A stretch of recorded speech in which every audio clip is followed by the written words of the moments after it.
We are going to go ahead and launch and welcome everybody to Supremely You. I can't be more excited to have a dear, dear friend of mine, old friend of mine, on with us.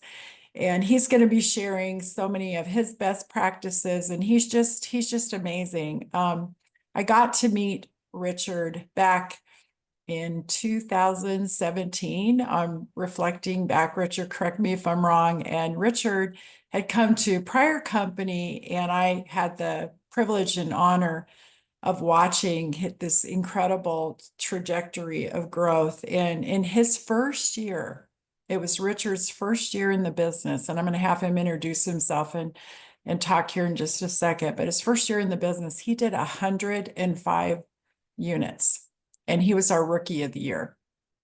And so it's just incredible. And I've stayed in touch with Richard ever since. We've been friends ever since. And I just cherish him, and I get to celebrate him. And so I wanted him to be on today because I've watched the consistency throughout Richard's career. And I've also seen him grow his business. And now coming to Supreme, which is so fun for me, I challenged him that he should be no less than a 20 unit a monther at least. And this month he'll close 14 units here in a quote unquote, shorter month, and typically a little bit slower month. But Richard, will you introduce yourself to everybody? Tell them where you're from, how long you've been in the business, how long you've been at Supreme, and then we're going to dive into all the things that you do that got you to number one, rookie of the year, and then where you are today in your business. Yeah, absolutely. And thank you for that, Sarah. So first of all, it's an honor to be sitting down with you and having this conversation. So I actually hadn't been licensed for very long when you and I met. And so I'd been in another company for just a couple of weeks, and there was some things I wasn't comfortable with on how they operated. And then we found our previous company together, and Sarah, you had called to introduce yourself to me, I think within like a week of me being there. And you were like, hey, what do you want to do? And I said, well, I don't even know. My license, I'm pretty sure the ink is still wet on it, but for starters, let's be rookie of the year. And you said, okay, let's do it. And how So old were you at that time? goodness, I was 20, I guess I was 26. Yeah, you were young. Yep. I was I young. remember. Yeah. And I was young. I was newly married, and decided I'd probably better find a big boy job, and make something of myself. And so I had been in consumer lending at that time for about 10 years, and knew that I wanted to take the next step and focus on mortgages. But I've been at Supreme now for, I guess this is my third month. This will be my second full month, but my third month here at Supreme. Yeah. How's it going so far? It is going incredibly well. And I wanted the opportunity just to share, because I think, we've got in a call like this, we've got people who have been here for years, we've got people who have been here for minutes. Yeah. And at the end of the day, one of the things that I shared with Sarah and Scott both was that this is the first time since 2020 that I've really felt at home. I Mhm. feel like I've been kind of spinning since then. And in my previous company, truly, what we're going to talk about today, I really feel like not only did the principles we're going to talk about work, they worked when I was very much running with ankle weights on, and so. But being able to do that and seeing our applications and our business and our volume go up from the summer, where honestly it should have been a Yeah. influx of purchases. We're actually seeing volume go up, in the slower part, quote unquote, of the year. And so that's been a really fun thing to see. The excitement that I feel from my referral partners is really energizing.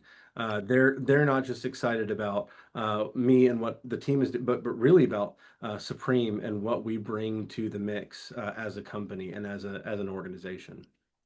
Let's go back to the start of your journey as an originator. And I would love for you to share for people because I'm sure folks out there are going, oh my gosh, how did he get to do 105 units his first year in the business, and now on a consistent trajectory of that 14 to 20 units a month. When you look back at that, Richard, what are some things that you could point out to say, if you're on the call and you're like, what should I do? What should I do?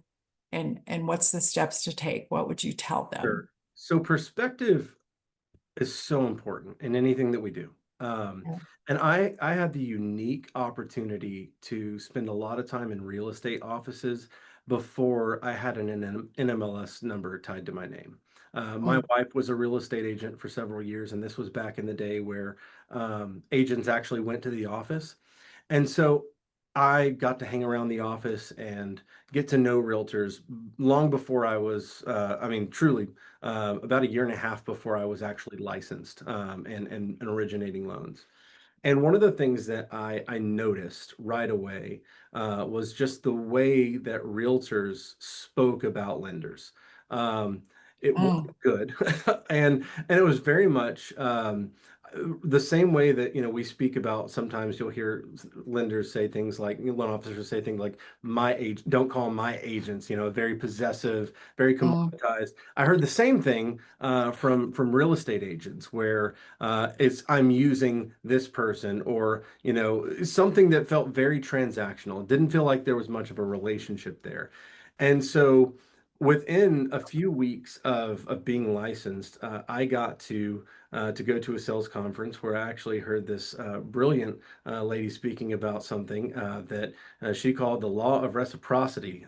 Very important term uh, from from Sarah Middleton, and I was sitting towards the back of the room and just thinking, this is the thing. This is the tension that I feel between the commoditization of, because, and I think we've all felt that, where, we say things like we're only as good as our last deal and those kinds of things, because they're true to a point in this business where, I know people who, they mess up one deal and that's it. They're never going to, Richard, tell him what from your, what you yeah, remember and what you took away. Tell him what the law of sure. reciprocity Yeah. is, So and I'll basically, yeah, yeah, the insert a law little bit of too. reciprocity is the human brain is trained that we don't like to be indebted to people who Correct. do things for us. Yeah, That when you serve someone, when you do something to benefit someone else, there's this natural inclination inside of all of us that wants to find balance in the yep, relation. Whether it's somebody you just met, whether it's someone that you've known for a while, we want balance in relationships. And when someone is investing in you, you will feel a natural push. The human brain really can't, there's no end can't run. help it. You want to feel like you have reciprocated benefit to that Yep. person. And so basically, as it relates to us, the law of reciprocity is investing in the people that ultimately have the potential to generate business, generate leads, and become a source of business for us. That tension is, how do you naturally create an imbalance where you're bringing people up to that joint servicing of working with one another. Yeah, and that came from, just so everybody knows, that came from uh, an author, a speaker, Robert Cialdini, and he wrote a book called Persuasion. And I had the benefit way back of hearing him at the very first Todd Duncan Sales Mastery in 1992. I'm going way back and I'll never forget it. I'll never forget it. I remember hearing him speak and talking about the law of reciprocity. And we all can sit back and go, your neighbors have you over for dinner. Well, you want to reciprocate, right? It's to your point, Richard, of what happens. But the other thing in his study, it's a fairly scientific book if you ever get the chance to read it.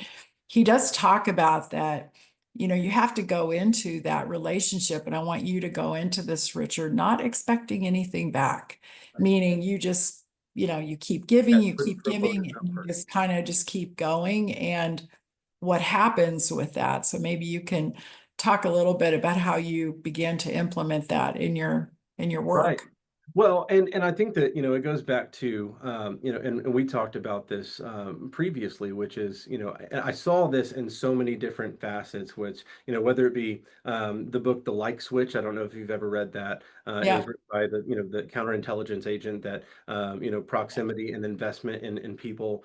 Zig Ziglar, years ago would say things like, you can have anything in life that you want as long as you help enough other people get what they want.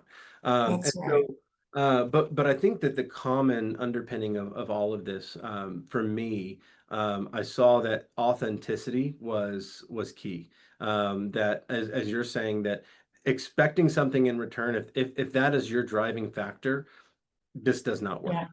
It Yeah. really has to be born, and for me, it was born out of a true, I genuinely love people, and I really, really love real estate agents, and they work really, really hard, and I didn't want there to be this. Uh, Agents are used to getting called 20, 30 times a week, Yeah. being prospected by different mortgage lenders and, bankers and all these people who want their business. Everybody wants something from the real estate agent. And so for me, it became important to kind of take a step back and say, what would it look like to invest in these people with the expectation of nothing in return? What would it look like to and for me, it really started small, of trying to find people who were younger in the business, who wanted to ask questions, who maybe didn't know how to fill out a contract. So I came up with something in my first month in the business that I called the contract through the lender's eyes, where Oh, I filled out an entire contract, and in each blank I explained what it was. This is oh, what wow. we're going to see. This is what goes here. Here's when you check this box. Here's when you don't check this box. And I went around to brokers, and just said, "Hey, so number one, so here's two examples of law of reciprocity." So I went to the broker, and I said, "Hey, listen, who do you have that's maybe newer to the business? They show a lot of promise, and they don't yet know which way is up. Like they're texting you Mm, all the time, asking you questions." Who do you have that I can invest in? Because I'm very good at my job.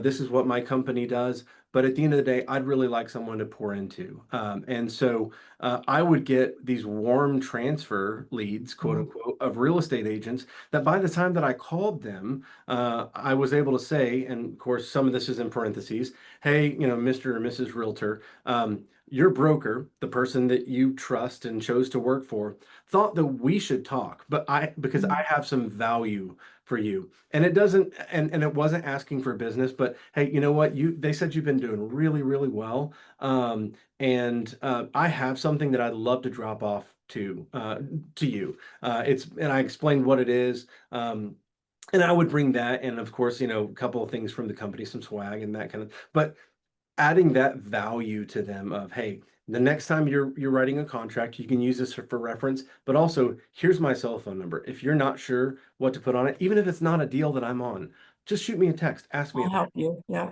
Yeah. it.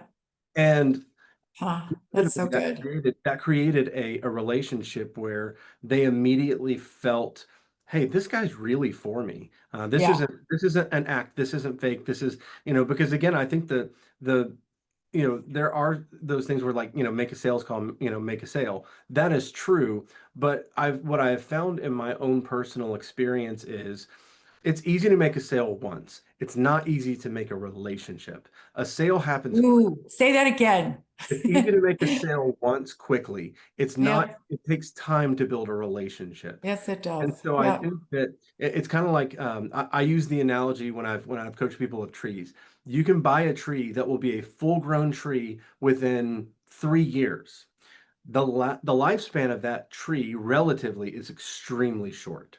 Most things that take a long time to grow have a much longer lifespan, Yeah. than something that happened very quickly and now you've got a full-size tree. And so I wanted to take the same mentality that, hey, I want to build a relationship that when I human and I make a mistake and I screw up, they don't block my number and never talk to me again. I want the Yeah. kind of relationships with real estate agents. And this is where I think the law of reciprocity became such an in pin in all in a cornerstone of what I've done is, and I should pause to say, in the last year and a half, truly, guys, be grateful for what we have here. Yeah. It's been three Wow. months. Yeah. I'm mind blown at the difference of Yeah. feeling like, again, like I'm running with ankle weights off.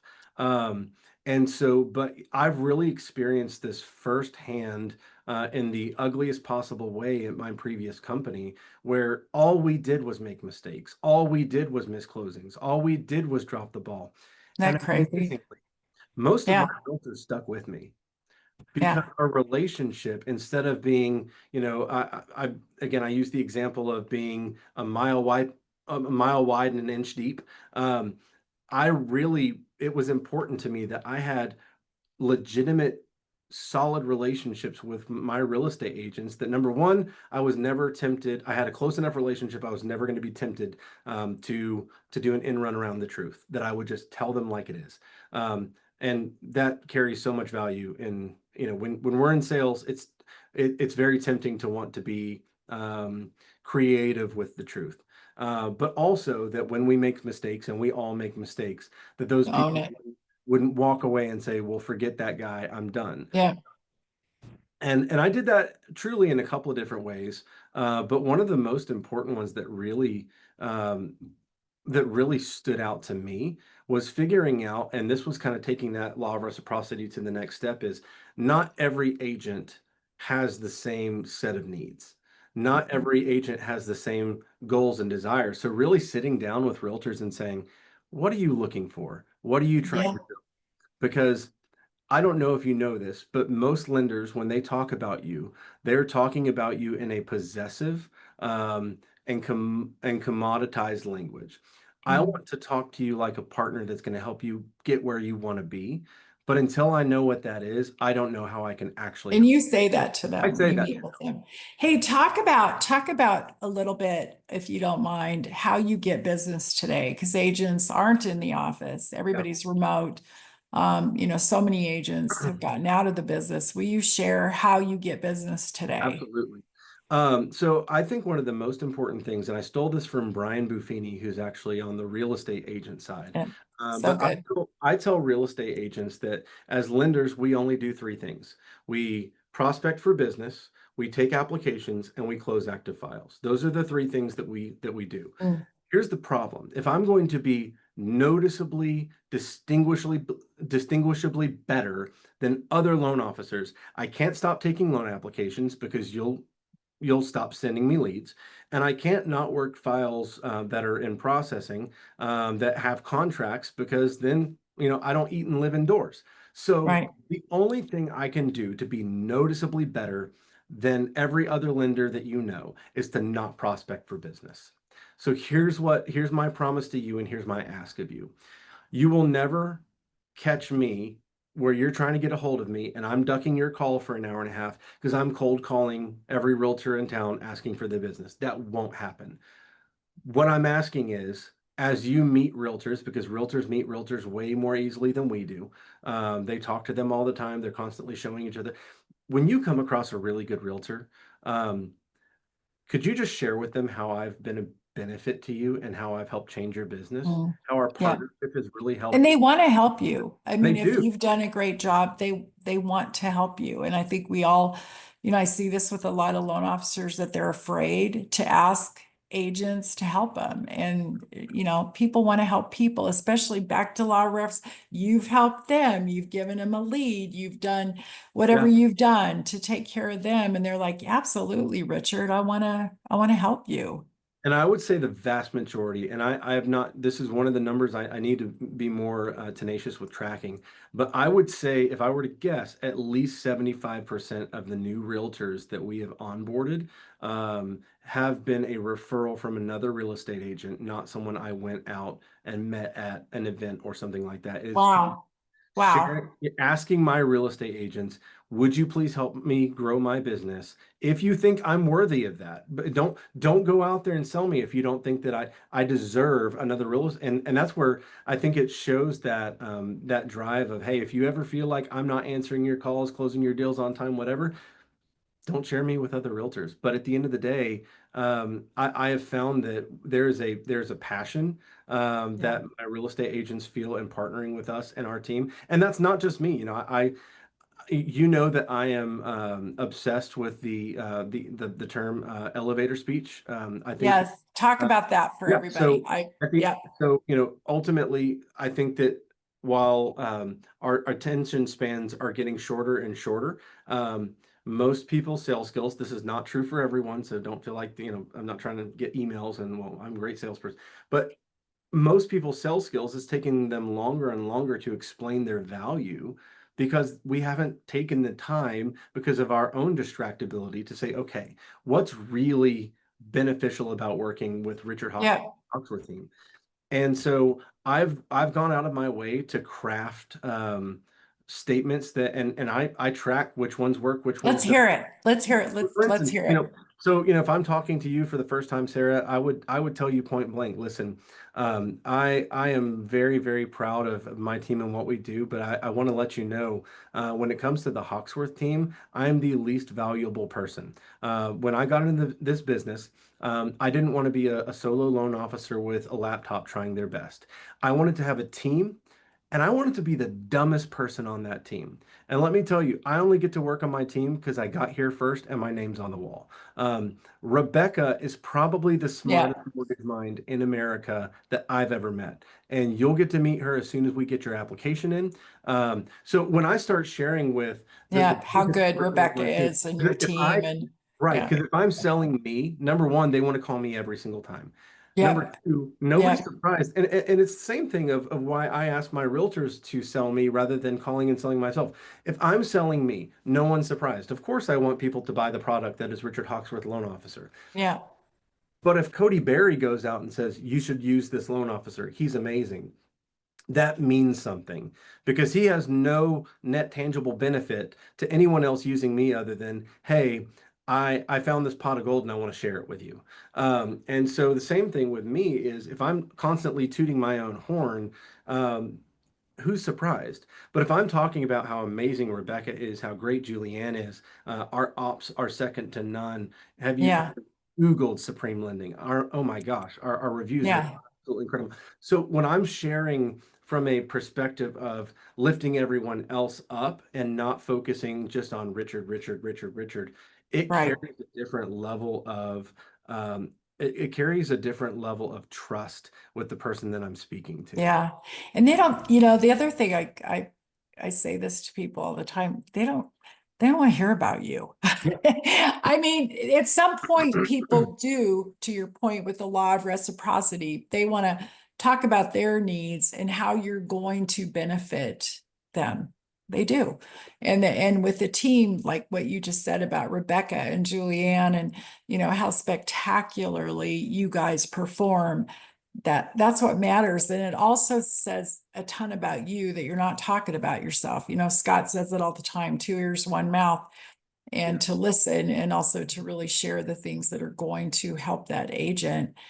I love it. I love it. I mean, you talked about the law of reciprocity, the elevator speech, also being completely authentic Yeah. with what you're good at and what you're not good at, right? And Right. and and how Well, your that's where, team complements you that's around you. What right. else? Well, and What that's where else, we talked Richard, for about, them? knowing your strengths, Yeah, staffing.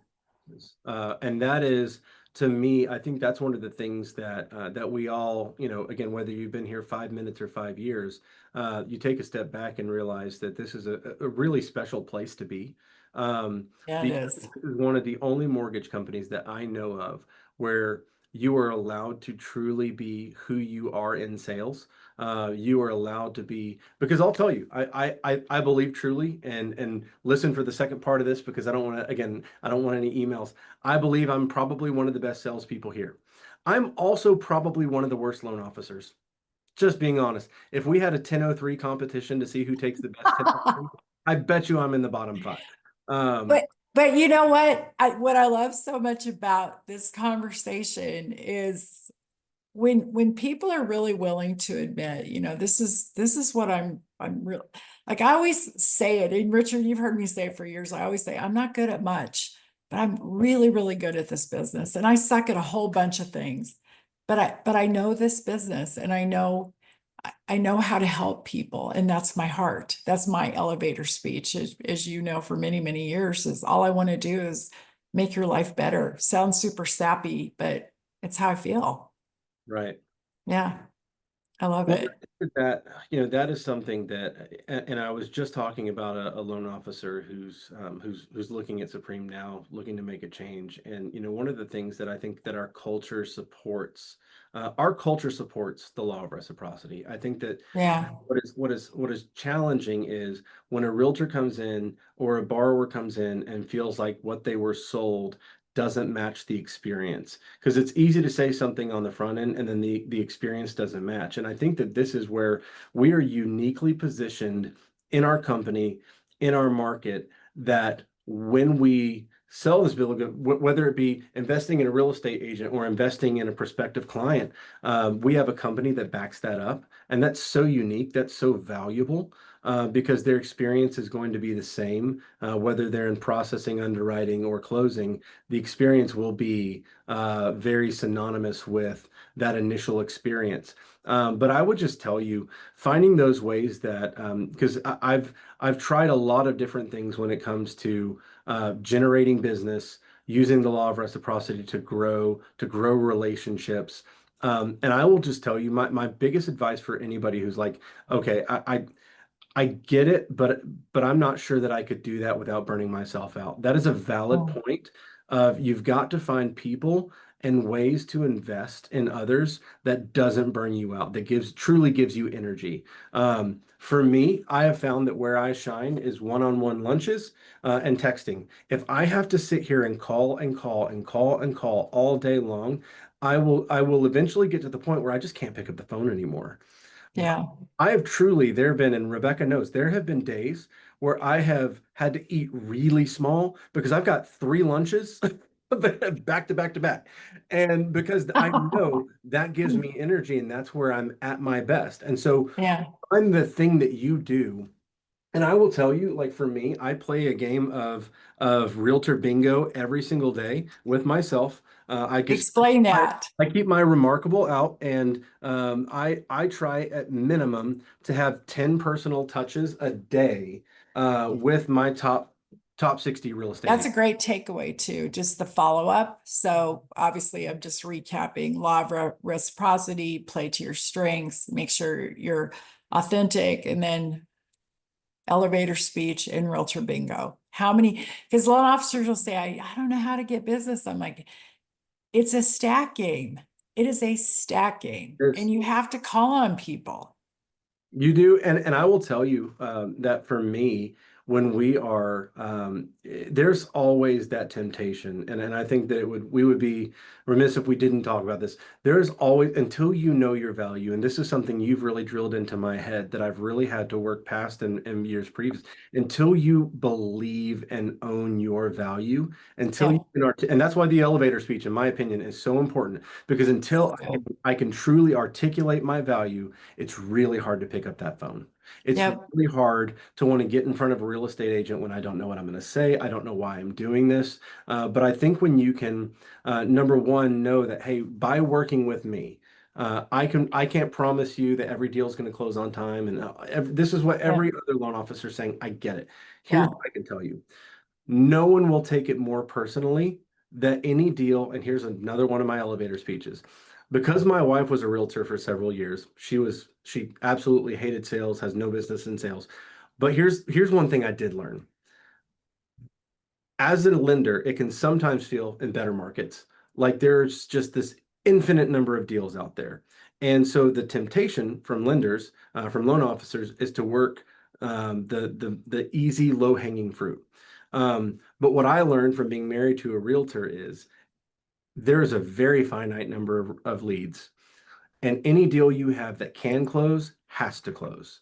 And yep, so what I'm promising to you is is that instead of working with, 100 realtors and closing all of their easiest deals, you have my undivided attention. And any client that you send to me is going to get the red carpet, whether it's a difficult $80,000 loan or it's a jumbo loan that could close itself. And so So helping them, you also give them a guarantee in yes, as one of your, which is really great. I mean, again, as I'm just pointing this out, which I love. I think there's something so powerful when you really get to go to that depth of conversation with an agent where you just say, look, this is my white glove guarantee or whatever you call it. But I think that there has to be there's a system to what you do, Richard. I know you probably know that, but as you're talking, I'm like, oh man, there's a path that you're following. There's a system that you implement, that you're taking them along on this story, this journey to get them to commit to that relationship. Am I right? absolutely. And Yeah. I'm so disorganized that it may not feel like that at times. But I will tell Yeah, and it's which is okay, but why I have Rebecca. you're hitting the Yeah, hash marks along that grid. As we're wrapping up, is there any last things that you want to share that we haven't talked through as another bullet point or two? sure. The main thing I would just say is as you build these relationships, because I think there's a temptation to ask why. Why should I focus on these relationships? I've closed plenty of business. One of the things that I'm most proud of is the percentage drop, because I don't know many people who have said I haven't felt a pullback in my business in the last several years. Mm, yeah, Um, the percentage drop, and this is something that I'm just, again, really, really proud of. The percentage drop that we have felt on my team has been very, very minimal. It has yeah, been less than a fifth of what the average loan officer in America has felt. And I attribute that it's not my area, it's not my sales skills. I've talked to several real estate agents that, number one, because I've articulated my value, if they only have one deal closing this month, they want me to have it for two reasons. Number one, they know we will close it, and they know how seriously I take that transaction. yeah, They're not going to gamble with Rocket Mortgage. They're not going to gamble with I've never heard of them lender. They want them to use their preferred lender because they want to make sure their one deal closes and closes on time if possible. The other thing is my realtors felt, because of how much we invest in them, and again, that's going to look different for everyone.